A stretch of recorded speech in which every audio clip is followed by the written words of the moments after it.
This episode of Give on the River is brought to you by NBCC Miramichi Campus. Potential lives here. Hi Miramichi, welcome to another episode of Give on the River. Today we're here in beautiful Burnchurch, New Brunswick. We're getting ready to do some lobster fishing. Heading out probably 8 or 10 miles off the bay here. It's a little chilly this morning. It's 5 o'clock and we're getting geared up to go lobster fishing. Here we go. We're just getting started here. We're heading out with the fleet.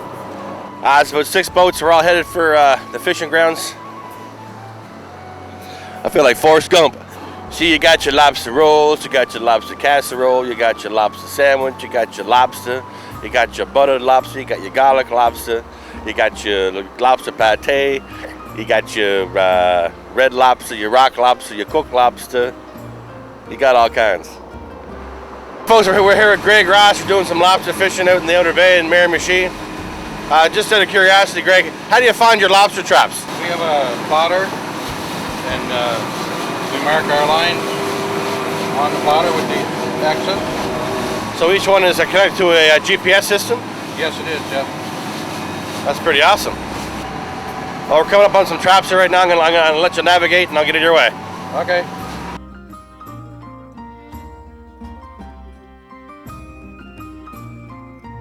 Here we have a fine example of what they use for bait here. It's called the Cancer eradicatus, or the rock crab. He's not saying much. He's a little BO. He's going to be a bait in a lobster trap here in about 5 minutes.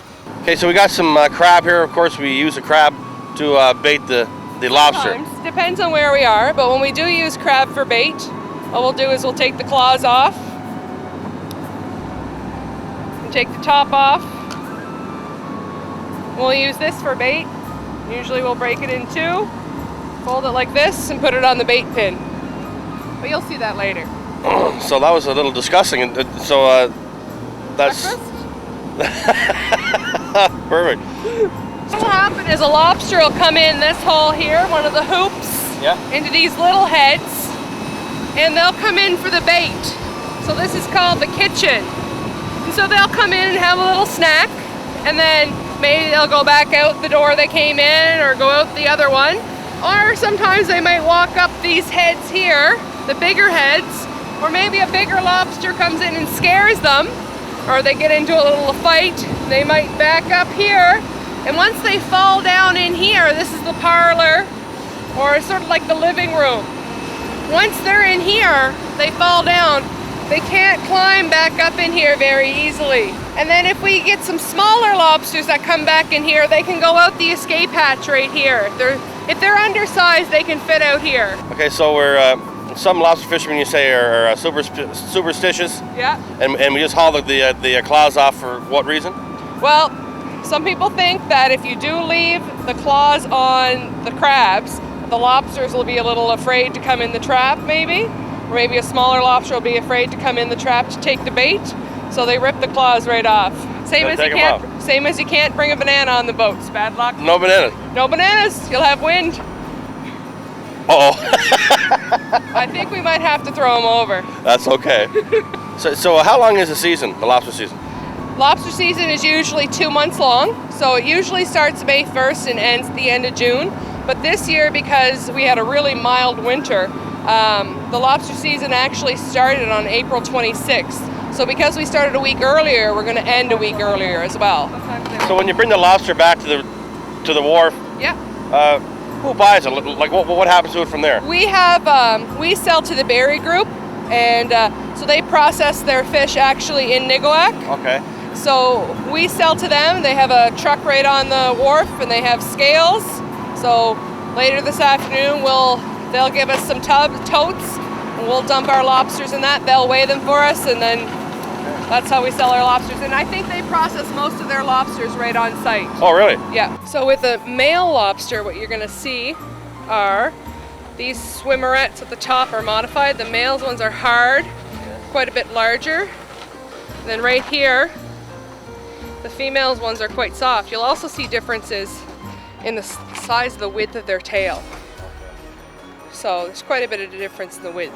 So the female has to carry eggs, therefore should have a wider shell. Similar to why women have wider hips than men. Giddy up. So this is a pretty big female lobster, and she's buried.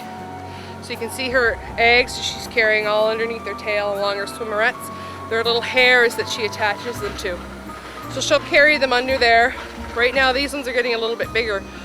When they're new, they'll be a dark gray or dark black, dark brown color, and they get lighter and lighter as they get larger. So what we do with female lobsters that are buried is we put them back in the water. Baby one, but it's still angry. Yeah. Hi, Mary Michie. We're here with Larry the lobster. How do you feel about getting caught here this morning, Larry? I don't blame you a bit. He's a cute little bugger. Hello, buddy. This is the crusher claw right here. That's for, well, crushing. And this is more along the lines of the shredding claw. So if they grabbed onto a fish with this one and sort of use this one as their knife or their fork. And then their mouths are right back in here. And if I can open these up, you can see their teeth in there in between, I think. Yeah. Is that a male or a female lobster? It's the male. He has a big claw. Yeah, don't stick your finger in there, okay? It might hurt a little. And I'm not really sure how old he would be. Would you like to hold him? I'm going to say he's 10 years old. Okay, 10 years old. Probably a little older than that.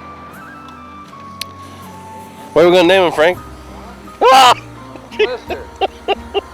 He's trying to get a hold of me. Lester the lobster. He's a handsome devil. So is he a keeper? Oh, he's definitely a keeper. I might bring him home, put him in a tank. All right, I hope you have a big tank. Sculpin. That's a sculpin. Yeah. Kind of looks like a codfish, doesn't it? How many codfish have you seen? I've never seen a codfish. Maybe we'll catch a codfish later so you can see it. This Okay. is a sculpin, and he's not very happy with me, and he's actually growling in my hand. So what he sometimes will do is they'll puff up, and so you can see that there are these sharp parts right here. Oh, yeah. They puff up their head and make them look bigger and scarier than they are. So is he going to help us out with bait today? Yes, he will. He's a handsome bait. A sea raven or a hen fish, and they're related to the sculpins, but they don't have the picky spines on them like they do. Okay. And what they'll do is they'll gasp air and they'll fill their swim bladder up here. And these are also known as Dolly Partons because that's what they look like once they fill their swim bladder up. Hey kids, we're down here in the cuddy of the SS Ross. We're heading to our next line of traps. It's about 10 miles away, so we got about a half an hour to stretch and rest our bones. It's a very calm day in the bay today, and Sarah tells me that it's a pretty easy day to be on the water. Oh, it's a beautiful day today. I've always heard the expression getting my sea legs, and now I understand. Like right now my legs are exhausted, my calves are like rocks, trying to just, I might be laying down here in maybe another half an hour or so for a nap. Nap time. You have to Right now Frank and I, we have pretty aggressive days sometimes, so today it feels like it's about 1 o'clock in the afternoon right now, and really it's only 8 o'clock in the morning. We've been at it for 4 hours now, and you know, we're giving her. Well, you had a good breakfast to start it all off. We did, of course, quarter pounder cheeses and a large fry and a Diet Coke to start my day. We're glad to be on it, and hopefully we don't get in the way and screw things up. Oh, well, if you do, we'll just throw you in the water.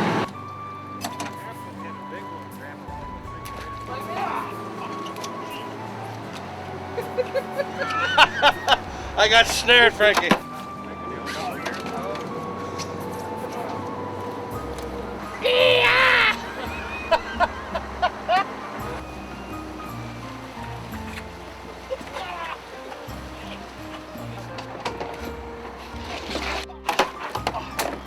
Okay, I'm done. For Scar. Well, sorry, we want to say thank you very much for having us out for the day. We really enjoyed ourselves. Excellent. Frank had a great time sitting around all day. I had a great time You pulling had lobster. a great time doing all my work today. Thanks. No problem. That's what I do. Like I must say, like this is the very first time that I've ever been lobster fishing, and there was a lot of surprises, difficult and hard work, and but I really appreciate you allowing me to on board to do it, and I had a great time. No problem. One thing I would like to say is that this isn't the only way to fish lobster. This is just the way we fish lobster. So if you went out on another boat, even another boat from our wharf, they'd have their own way that they do it. Well, thank you very much. You're welcome. Come again. Giver, you're on the river.